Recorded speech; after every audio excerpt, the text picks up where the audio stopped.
গো আজকে বাজার থেকে কাডল নিয়ে এলাম, তো কাডল আজকে নিয়ে এলাম আমার বাইস্তা নিয়ে খাও। আল্লাহু আকবার, আল্লাহ ভাঙছে যাই হোক, আমার বাইস্তা আছে কাডল খাবো।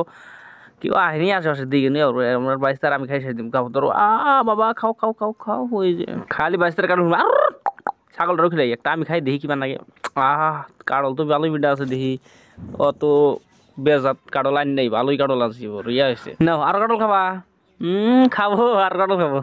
আমি আগে খাই নই, নিজে বাঁচলে বাপের নাম, আর বলে কাডলের ঘরে খিলাম আগে আগে নিজে খাই তার বাঁচে। তো বেখানে খাই খাওয়া ধরো হয়েছে। নাও নাও হে না থালি নেই আগে একটা একটা বাকি পোষাবো না, থালিটা নিয়ে আয় তাড়াতাড়ি এই থালিটা করে থালি এই যে যাই হোক থালিটা নিয়ে এলাম। এখন কাডলটা পুরা ভাইঙ্গে শেষ দিয়ে দিমু, কোনো ঝামেলা নাই। এই সারা দিন বইরা ভাইঙ্গে ভাইঙ্গে খিলাম না, একবার থালি বই দিমু জন্মের খাওয়া খাই বাজার থেকে আইনা দিয়েছি একবার, একটা কাডল খাইয়া শেষ দিয়ে জানি রে। সারাদিন আছে এই কাডলই খিলাম ওইটা আজকে। যাই হোক কাডল ভাঙ্গা টাঙ্গা শেষ, অল্প আছে এডি উড়িয়ে নিয়ে এখন থুয়ে দিই আমার খাসি বাচ্চাটা, তাও খাই হারবো আলগোস্তে উড়িয়ে নিয়ে থুয়ে দিই খাসি বাচ্চাটা দিয়ে হারম। তাও খালি আমরা খালি কামাবো, এই বিসিডি খামো আমি, রুয়া খাবো আমার বাচ্চায়, আর কাডলের চুষাডি খাবো আমার খাসির বাচ্চায়। তো যাই হোক আজকের ভিডিও